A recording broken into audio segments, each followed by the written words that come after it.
ਵਾਹਿਗੁਰੂ ਜੀ ਕਾ ਖਾਲਸਾ ਵਾਹਿਗੁਰੂ ਜੀ ਕੀ ਫਤਿਹ। परम सन्मानयोग चवर छत्र तखत दे मालिक वालिए दो जहां सर्वे कायनात दे रहे बर दसां पातशाहियां दी अध्यात्मक जोत तख्त ते हकीकत ते सुभायमान बारगाहे इनायत दे मालिक साहबे सहाबा जोत रूप हराब कलयुगी जीवों के उद्धार करता सर्व सुखां दे दाते सतगुरु राजान राज पानान पान देवान देव उपमा महान साहिब सतगुरु धन धन श्री गुरु ग्रंथ साहिब महाराज जी की पावन पवित्र निगी गोद अंदर शोभायमान हुए बैठे गुरमुख प्यारे गुरु सवारे सतसंगी जनों वड भागिया। इस तो पहला जितने भी हाजरीन सतसंगी जन हाजरियां भर रहे हो सतगुरु के चरनां विच लवाओ हाजरियां। मन बिरतियां करो एकागर ते उच्चारण करो जी सतनाम श्री वाहिगुरु जी। एक बार फिर बख्शो असीस उच्चारण करो जी सतनाम श्री वाहिगुरु जी। गौड़ी बैरागण तिपदे उल्टत पवन चक्र खट पेदे सुरत सुन अनरागी। उल्टत पवन हुण उल्टत पवन की है? श्वासां दे उल्टण दे नाल पवन हवा दे उल्टण दे नाल श्वासां दे उल्टण दे नाल। ते अगे कहंदे ने चक्र खट भेदे सुरत सुन अनरागी कि जदों श्वासां दे उल्टण दे नाल मन उल्टदा है ते उदों हुंदा की है? 6 चक्कर दसे ने जोगियां ने 6 चक्कर। हुण 6 चक्कर किहड़े किहड़े ने? पहला तो मूलाधार चक्कर है 6 चक्कर ने उन्होंने। पहला मूलाधार चक्कर, दूजा स्वादिष्ठान चक्कर, तीजा मणिपुर चक्कर, चौथा अनाहत चक्कर ते पंजवां आप जी का विशुद्ध चक्कर ते 6वां जिहड़ा है वो आग्या चक्कर है। ये 6 चक्कर ने। इन्हां 6 चक्करां दे विच कित्थे कित्थे चक्कर ने? पहला मूलाधार चक्कर जिहड़ा गुदा मंडल दे कोल है। दूजा स्वादिष्ठान चक्कर जिहड़ा है जिथों यूरीन खारज हुंदा है उथों दी नाड़ी जिहड़ी है नाड़ी दी जड़ दे उत्ते ये चक्कर है। जोगी मनदे ने इस गल कि दूजा चक्कर जिहड़ा यूरीन दी नाड़ी दे कोल जड़ दे विच मौजूद है ते तीसरा चक्कर है मणिपुर चक्कर ते मणिपुर चक्कर जिहड़ा है ये धुनी दे कोल है। चौथा चक्कर अनाहत है। अनाहत चक्कर जिहड़ा हिरदे दे विच है और 5वां चक्कर विशुद्ध है। विशुद्ध चक्कर गले दे विच है। 6वां चक्कर जिहड़ा है आग्या चक्कर वो भोहां दे विचकार है, प्रवटियां दे विचकार है। ये 6 चक्कर मनदे ने ते बाबा जी कह रहे उल्टत पवन चक्र खट भेदे सुरत सुन अनरागी। करदे की ने?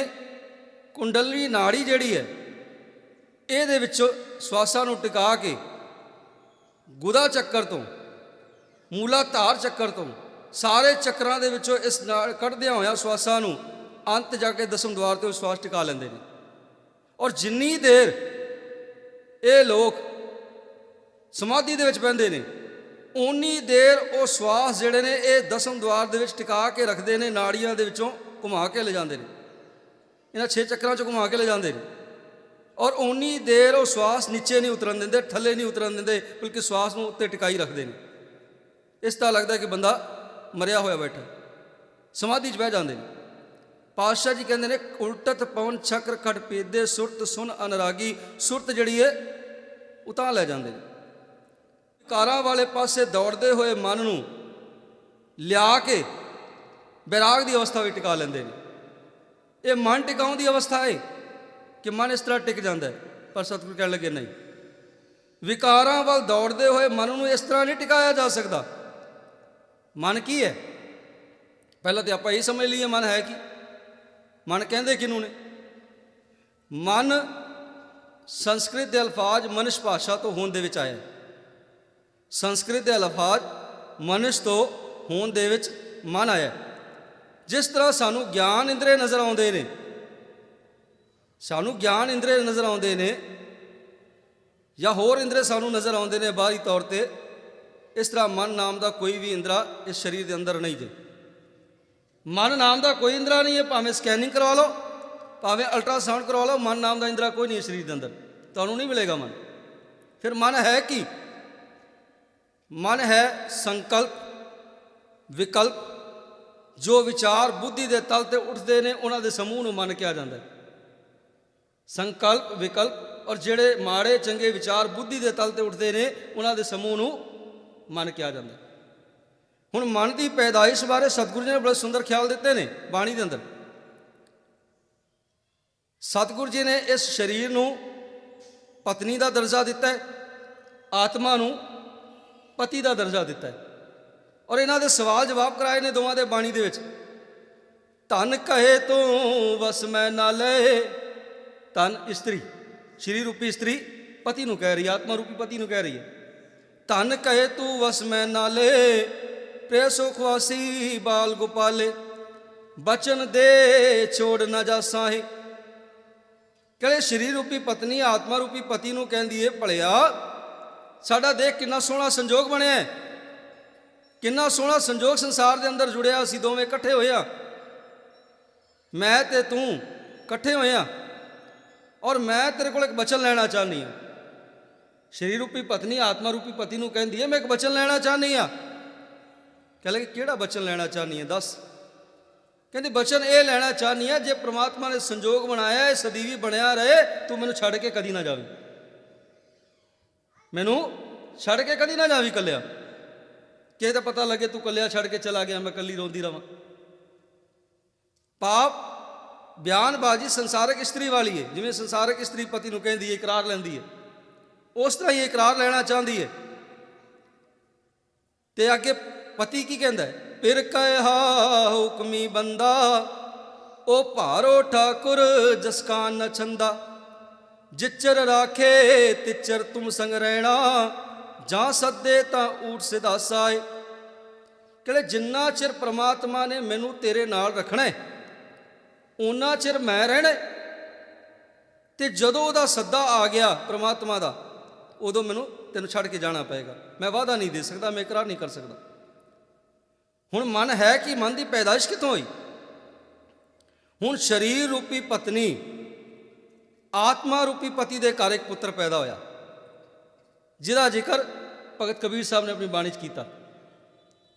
ਬੂਢਾ ਬੰਸ ਕਬੀਰ ਕਾ ਉਪਜਿਓ ਪੂਤ ਕਮਾਲ, ਹਰ ਕਾ ਸਿਮਰਨ ਛੱਡ ਕੇ ਘਰ ਲੈ ਆਇਆ ਮਾਲ।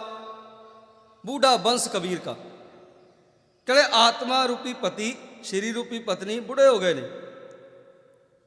ਇਹਨਾਂ ਦਾ ਜਦੋਂ ਸੰਜੋਗ ਬਣਿਆ ਸੀ, ਇਹਨਾਂ ਦੇ ਘਰ ਕਮਾਲ ਦਾ ਪੁੱਤਰ ਪੈਦਾ ਹੋਇਆ, ਔਰ ਉਹਦਾ ਨਾਂ ਕੀ ਰੱਖਿਆ? ਮਨ। ਕਹਿੰਦੇ ਮਨ ਰੂਪੀ ਪੁੱਤਰ ਇਹਨਾਂ ਦੇ ਖਿਆਲਾਂ ਤੋਂ ਪੈਦਾ ਹੋਇਆ, ਇਹਨਾਂ ਦੇ ਸੰਜੋਗ ਤੋਂ ਪੈਦਾ ਹੋਇਆ। ਇਹਨਾਂ ਦੇ ਸੰਜੋਗ ਤੋਂ ਮਨ ਰੂਪੀ ਘਰ ਦੇ ਅੰਦਰ ਪੁੱਤਰ ਪੈਦਾ ਹੋਇਆ। ਤੇ ਮਨ ਆਇਆ ਕਾਹਦੇ ਲਈ ਸੀ? ਕਾਹਦੇ ਲਈ ਮਨ ਆਇਆ ਸੀ? ਸੰਸਾਰ ਤੇ ਮਨ ਨੂੰ ਕਿਉਂ ਭੇਜਿਆ ਸੀ ਸਤਿਗੁਰੂ ਜੀ ਨੇ? ਸਤਿਗੁਰੂ ਨੇ ਬਾਣੀ 'ਚ ਇਸੇ ਕਰਕੇ ਗੱਲ ਕੀ ਹੈ ਨਾ, ਆਇਓ ਪੜਨ ਸੁਣਨ ਕੋ ਬਾਣੀ, ਨਾਮ ਵਿਸਾਰ ਲਗਿਆ ਲਾਲਚ, ਬਿਰਥਾ ਜਨਮ ਪ੍ਰਾਣੀ। ਕਹਿੰਦੇ ਮਨ ਆਇਆ ਸੀ ਬਾਣੀ ਪੜਨ ਲਈ, ਮਨ ਆਇਆ ਸੀ ਬਾਣੀ ਸੁਣਨ ਲਈ, ਮਨ ਆਇਆ ਸੀ ਆਪਣੇ ਆਪ ਨੂੰ ਲੇਖੇ ਲਾਉਣ ਦੇ ਲਈ। ਪਰ ਇਹਨੇ ਆਪਣੇ ਆਪ ਨੂੰ ਲੇਖੇ ਨਹੀਂ ਲਾਇਆ। ਕੀਤਾ ਕਿ ਇਹਨੇ ਵਿਕਾਰਾਂ ਦਾ ਮਾਲ ਅੰਦਰ ਭਰ ਲਿਆ, ਇਹਨੇ ਵਿਕਾਰਾਂ ਦਾ ਮਾਲ ਅੰਦਰ ਭਰ ਲਿਆ, ਗੰਦਗੀ ਅੰਦਰ ਭਰ ਲਈ, ਵਿਕਾਰ ਅੰਦਰ ਭਰ ਲਏ। ਬੂਢਾ ਬੰਸ ਕਬੀਰ ਕਾ ਉਪਜਿਓ ਪੂਤ ਕਮਾਲ, ਹਰ ਕਾ ਸਿਮਰਨ ਛਾੜ ਕੇ ਘਰ ਲੈ ਆਇਆ ਮਾਲ। ਮਨ ਤੇ ਦਿਮਾਗ ਦੋ ਵੱਖੋ ਵੱਖਰੀਆਂ ਤਾਕਤਾਂ ਨੇ। ਮਨ ਤੇ ਦਿਮਾਗ ਦੋ ਵੱਖੋ ਵੱਖਰੀਆਂ ਤਾਕਤਾਂ ਨੇ। ਪਰਮਾਤਮਾ ਜੀ ਨੇ ਇੱਕ ਮੱਖਣ ਦਾ ਪੇੜਾ ਸੀਸ ਦੇ ਵਿੱਚ ਰੱਖਿਆ, ਸਿਰ ਦੇ ਵਿੱਚ ਰੱਖਿਆ ਛੋਟਾ ਜਿਹਾ। ਇਹਦੇ ਤਿੰਨ ਹਿੱਸੇ ਨੇ, ਇੱਕ ਅਗਲਾ ਹਿੱਸਾ, ਇੱਕ ਪਿਛਲਾ ਹਿੱਸਾ ਔਰ ਇੱਕ ਵਿਚਕਾਰਲਾ ਹਿੱਸਾ। ਤਿੰਨਾਂ ਦੇ ਕਰਮ ਵੱਖੋ ਵੱਖਰੇ ਨੇ, ਤਿੰਨਾਂ ਦੇ ਕਰਮ ਵੱਖੋ ਵੱਖਰੇ ਨੇ। ਅਗਲੀ ਨਾੜੀ ਜਿਹੜੀ ਥੱਲੇ ਆ ਰਹੀ ਉਸ ਸੈੱਲ ਦੇ ਵਿੱਚੋਂ, ਉਸ ਨਾੜੀ ਦਾ ਕੰਮ ਹੈ ਵੇਖਣਾ, ਸੁਣਨਾ, ਸਮਝਣਾ ਤੇ ਚੰਗੇ ਮਾੜੇ ਦੀ ਪਰਖ ਜਿਹੜੀ ਹੈ ਕਰਨੀ।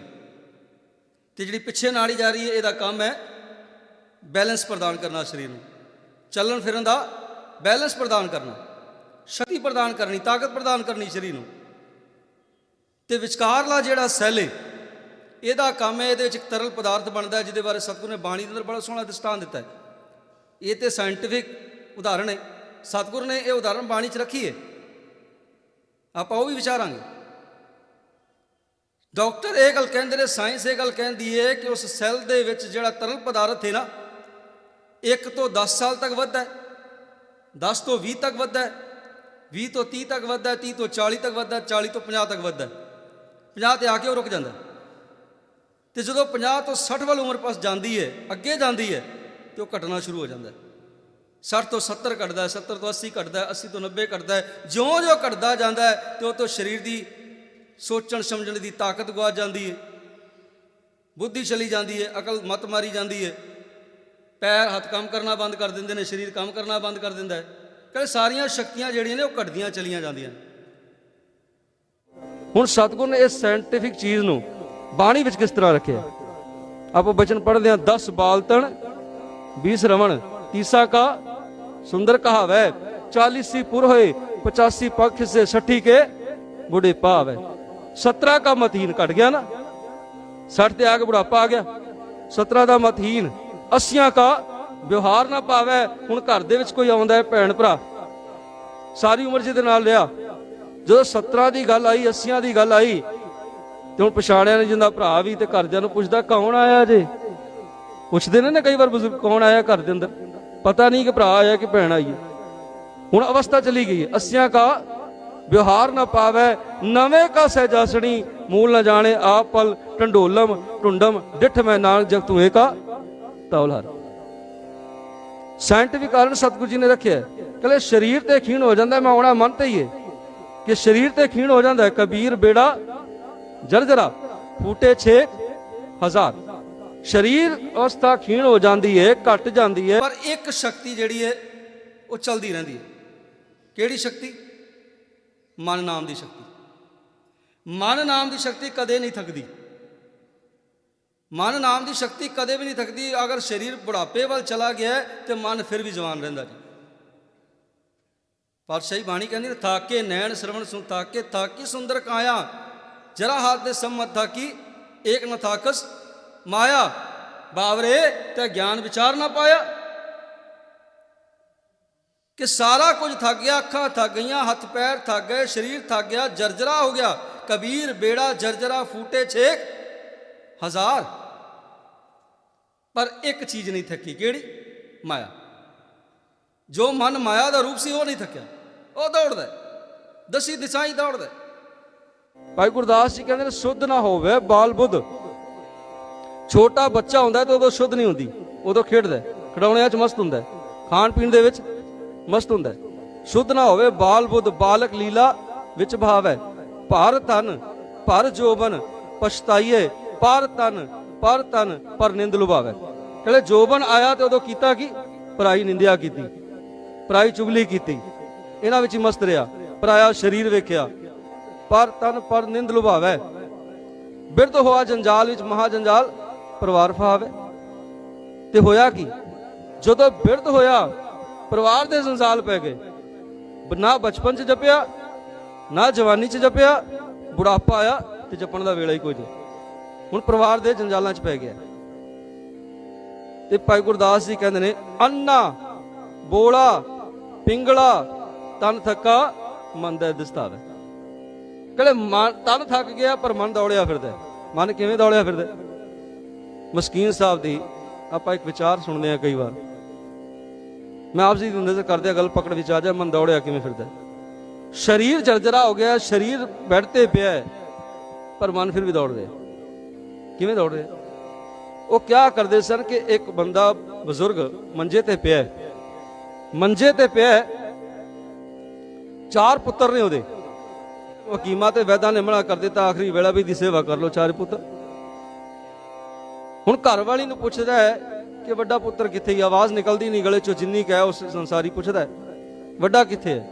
वो कहंदी सरहंदी बैठा जे तुहाडे मंजे। दूजा कित्थे है? सरहंदी बैठा जे खब्बे पासे।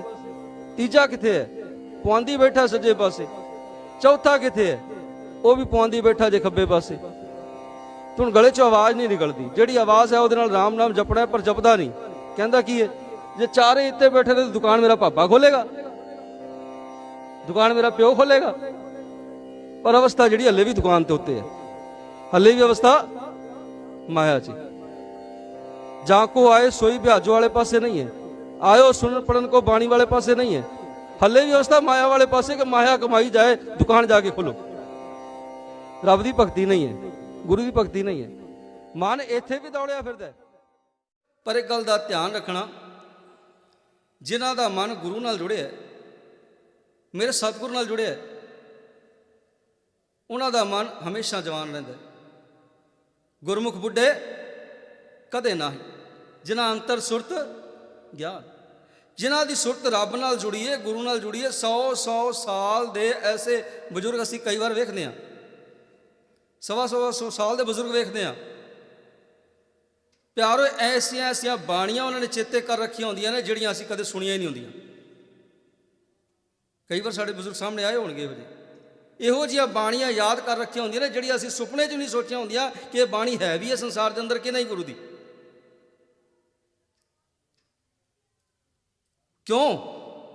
क्योंकि वह बाणियां उन्होंने 100 साल तक याद रहिंदियां ने। क्यों रहिंदियां ने? कि उन्हां दा खाना, उन्हां दा पीना, उन्हां दा सुनना, उन्हां दा समझना, उन्हां दा चलना फिरना सब कुछ गुरु दे अनुसार ही हुंदा है। गुरमुख रोम रोम अरत्यावै, बड़ा महावाक उन्होंने दृढ़ किया हुंदा है, ते ओह कदे बुढ़े नहीं हुंदे। इत्थे बाबा बुढ़ा जी की उदाहरण ली जा सकती है, 6 गुरुआं तक आप गुरता गद्दी दित्ती। इत्थे बाबा दीप सिंह जी की उदाहरण ली जा सकती है कि बाबा दीप सिंह जदों जवानी दे विच खंडा खड़काउण दा बाले, उदों ते बाबा दीप सिंह नूं कलम पकड़ा दी है कि लो गुरु ग्रंथ साहिब लिखो। जवानी विच कलम पकड़ा दी है, जदों खंडा खड़काउण दा बाले, दुश्मनां दे आहू लाण दा बाले, लड़न दा बाले, उदों ते कलम पकड़ा दी है गुरु ग्रंथ साहिब दे स्वरूप लिखो। तो आपने स्वरूप लिखे, पूरे 11 साल स्वरूप लिखे।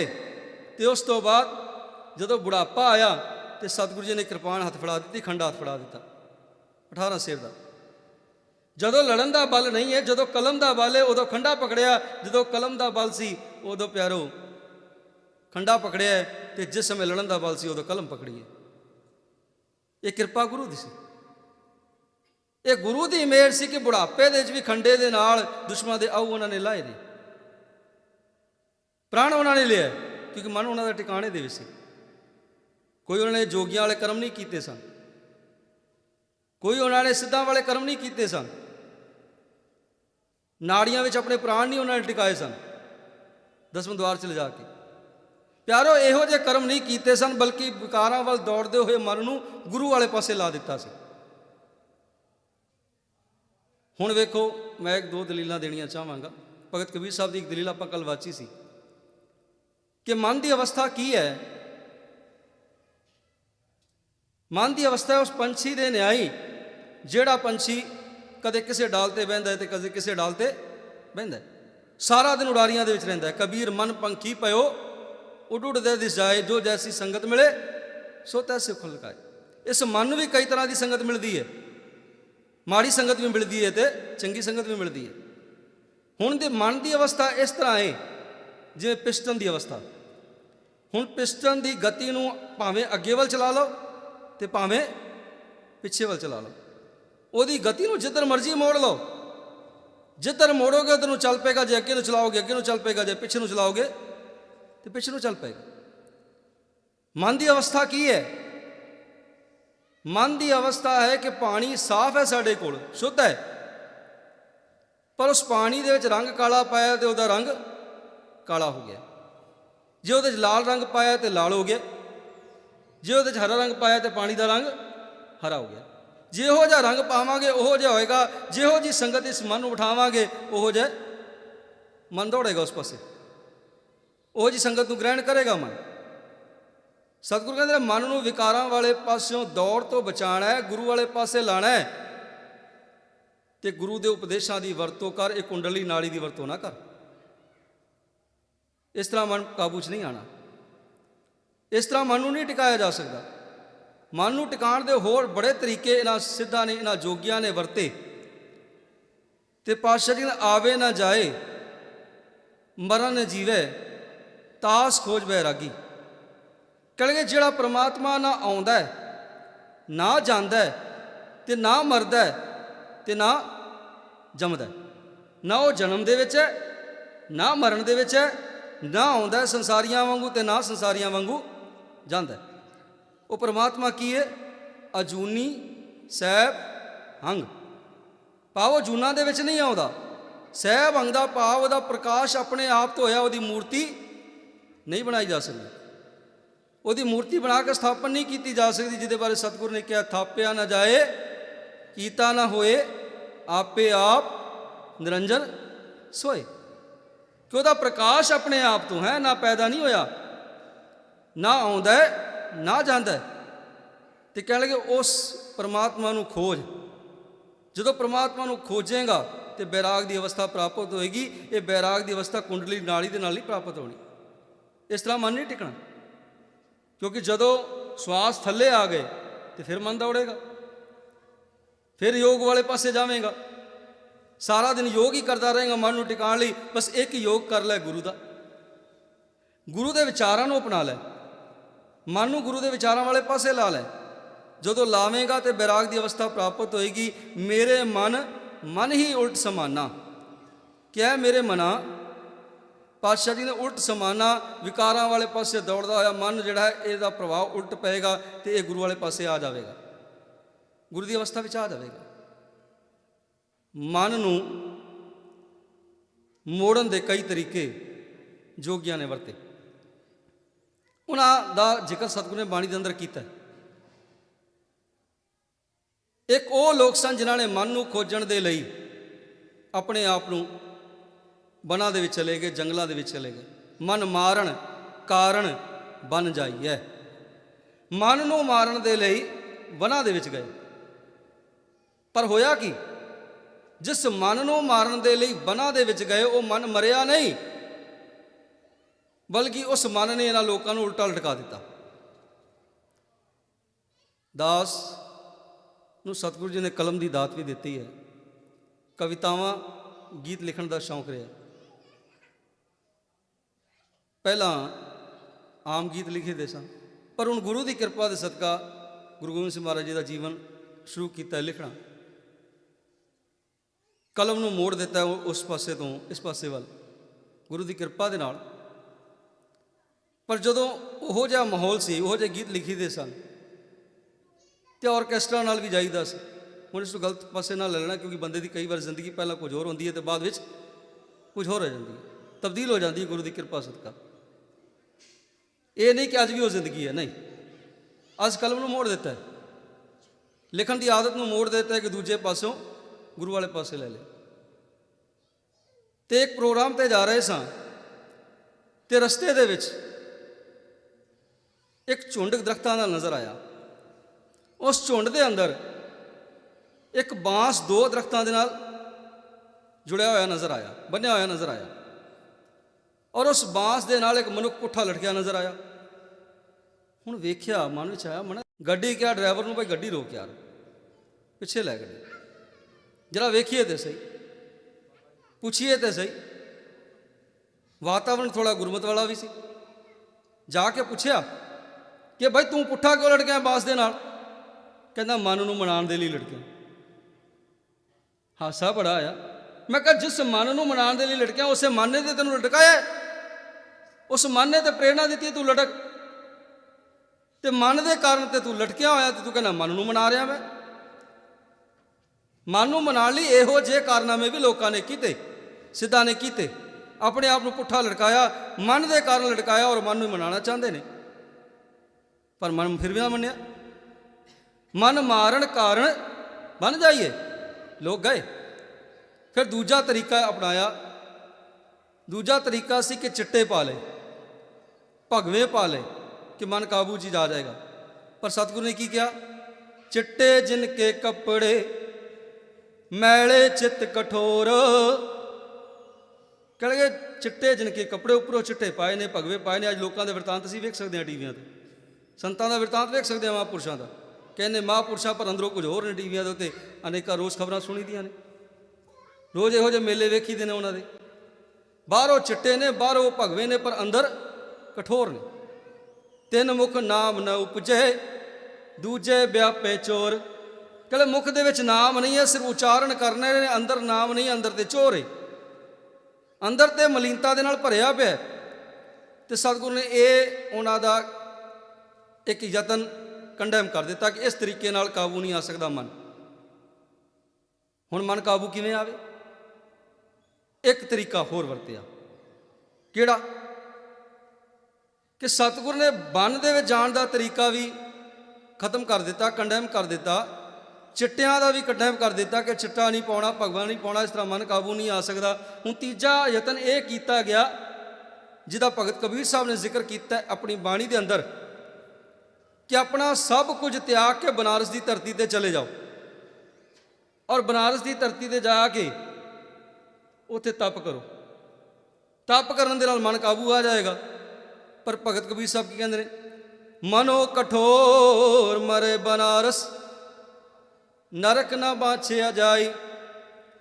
ਹਰ ਕਾ ਸੰਤ ਮਰੇ ਹੜੰਬੇ, ਤਾਂ ਸਗਲੀ ਸੈਣ ਤਰਾਈ। ਕਹਿੰਦੇ ਮਨ ਦਾ ਕਠੋਰ ਬੰਦਾ ਬਨਾਰਸ ਦੀ ਧਰਤੀ ਤੇ ਚਲਾ ਜਾਏ। ਕਠੋਰ ਕਿਉਂ ਜਾ?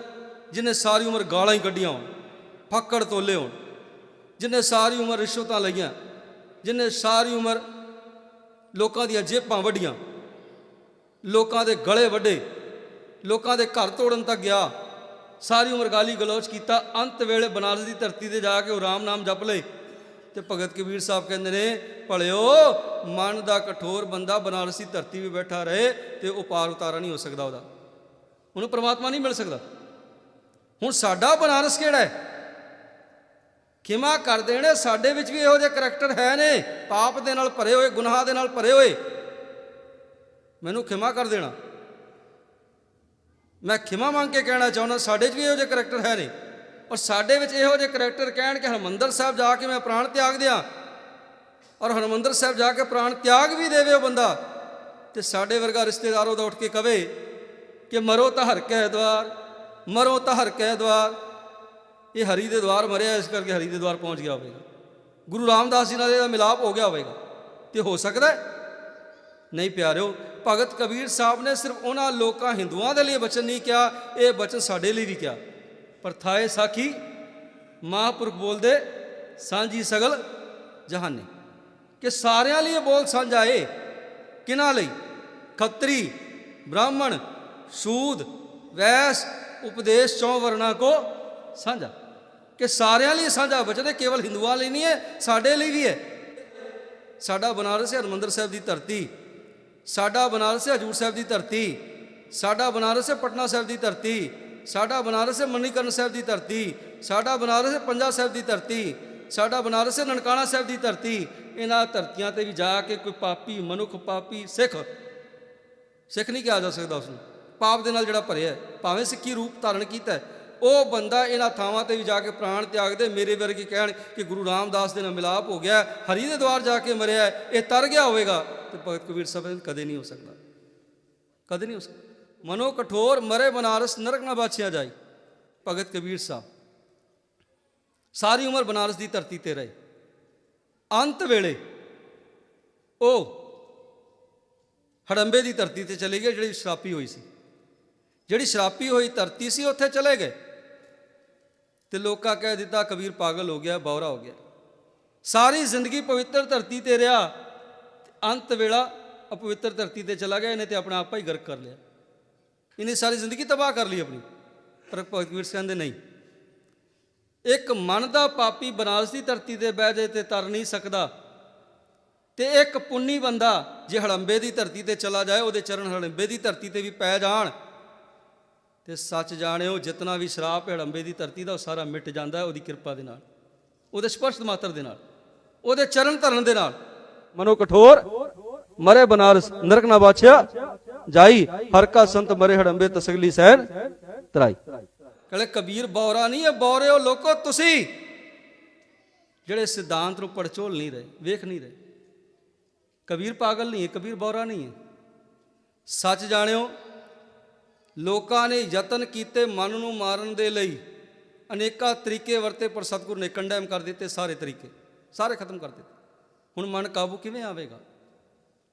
ਮਨ ਨੂੰ ਕਾਬੂ ਕਿਵੇਂ ਕੀਤਾ ਜਾ ਸਕਦਾ? ਮੇਰੇ ਮਨ ਹੀ ਉਲਟ ਸਮਾਨਾ, ਇਸ ਨੂੰ ਗੁਰੂ ਵਾਲੇ ਪਾਸੇ ਕਿਵੇਂ ਲਿਆਈਏ? ਵਿਕਾਰਾਂ ਵੱਲੋਂ ਦੌੜਦੇ ਹੋਏ ਨੂੰ ਕਿਵੇਂ ਗੁਰੂ ਵਾਲੇ ਪਾਸੇ ਲਿਆਈਏ? ਸਤਿਗੁਰੂ ਨੇ ਇੱਕ ਵਚਨ ਦਿੱਤਾ, ਗੁਰੂ ਦੀ ਕਿਰਪਾ ਤੋਂ ਬਿਨਾਂ ਮਨ ਕਾਬੂ ਨਹੀਂ ਆਉਣਾ। ਗੁਰੂ ਦੀ ਕਿਰਪਾ ਤੋਂ ਬਿਨਾਂ ਮਨ ਕਾਬੂ ਨਹੀਂ ਆਉਣਾ। ਗੁਰ ਪ੍ਰਸਾਦੀ ਜਿਨੀ ਮਨ ਜੀਤਿਆ ਤਿਨ ਹੈ ਜਗ ਜੀਤਾ ਨਾ। ਗੁਰ ਪ੍ਰਸਾਦੀ ਭਾਵ ਗੁਰੂ ਦੀ ਕਿਰਪਾ। ਇੱਥੇ ਮੈਂ ਵਿਆਕਰਣ ਦਾ ਇੱਕ ਨੁਕਤਾ ਛੋਟਾ ਜਿਹਾ ਆਪ ਜੀ ਦੇ ਸਨਮੁਖ ਕਰਦੇ ਹਾਂ। ਆਪਾਂ ਜਦੋਂ ਮੂਲ ਮੰਤਰ ਪੜ੍ਹਦੇ ਹਾਂ ਤਾਂ ਉਹਦੇ ਵਿੱਚ ਗੁਰਪ੍ਰਸਾਦ ਦਾ ਜ਼ਿਕਰ ਆਉਂਦਾ ਹੈ ਨਾ।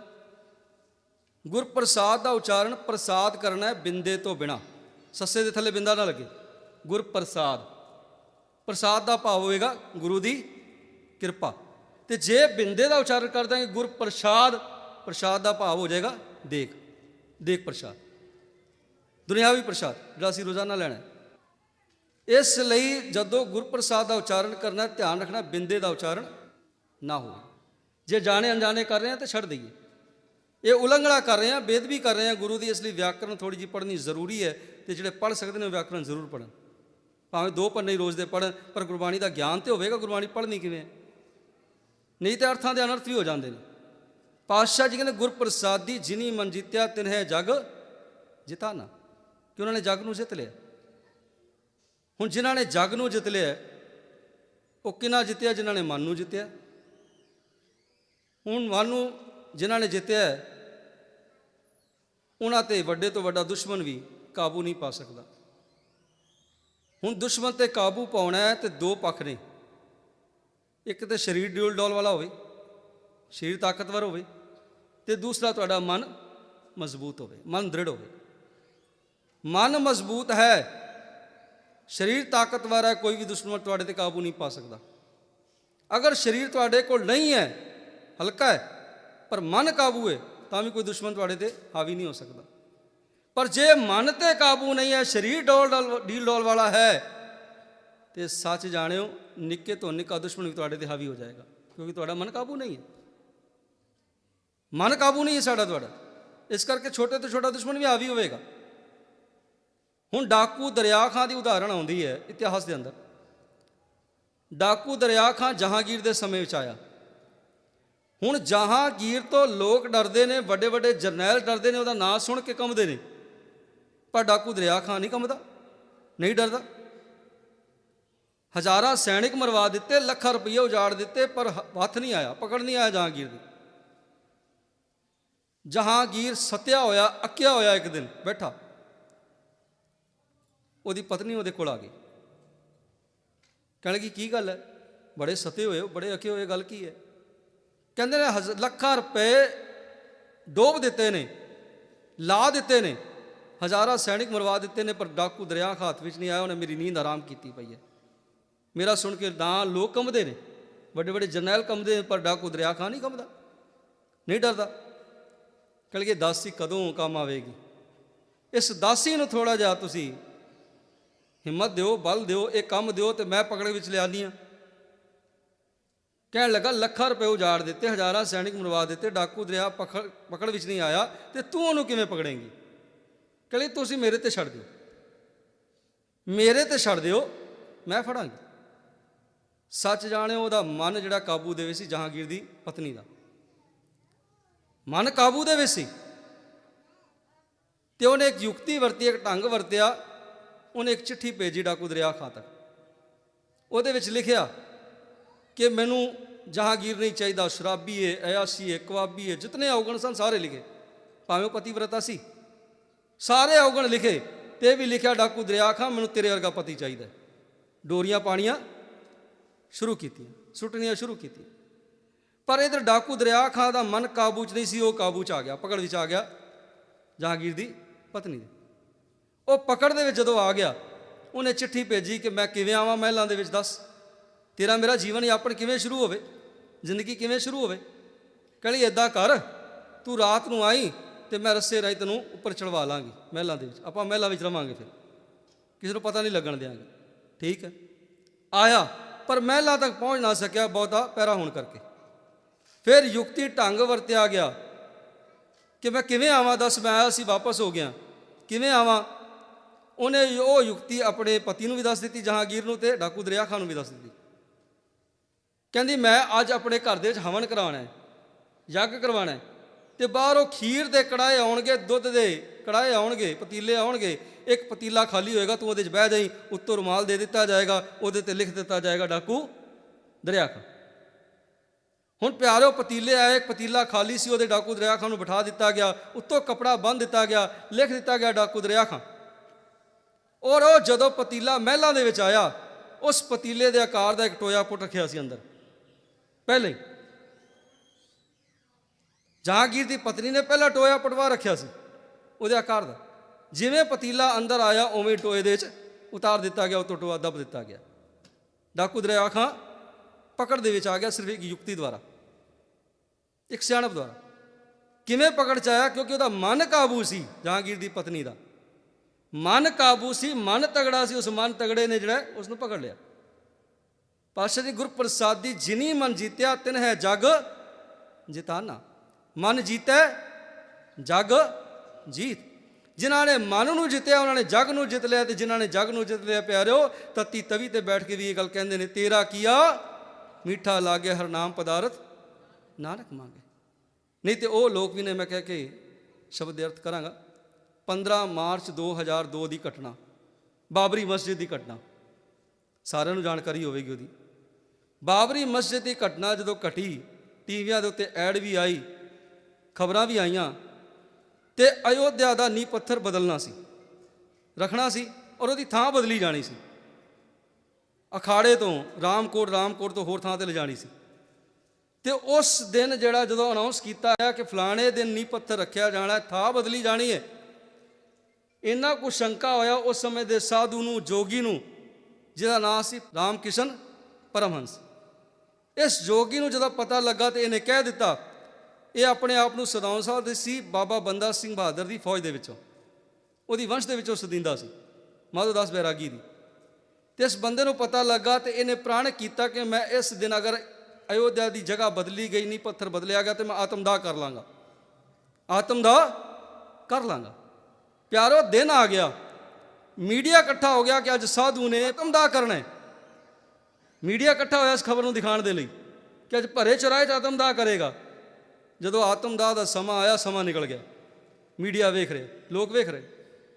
ਤੇ ਜਦੋਂ ਮੀਡੀਆ ਨੇ ਪੁੱਛਿਆ ਰਾਮ ਕਿਸ਼ਨ ਪਰਮਹੰਸ ਜੀ ਨੂੰ ਕਿ ਸਾਧੂ ਜੀ ਤੁਸੀਂ ਤੇ ਪ੍ਰਣ ਕੀਤਾ ਸੀ ਕਿ ਅੱਜ ਮੈਂ ਆਤਮਦਾਹ ਕਰਨਾ ਹੈ, ਥਾਂ ਵੀ ਬਦਲੀ ਗਈ ਹੈ, ਤੁਸੀਂ ਆਤਮਦਾਹ ਨਹੀਂ ਕੀਤਾ।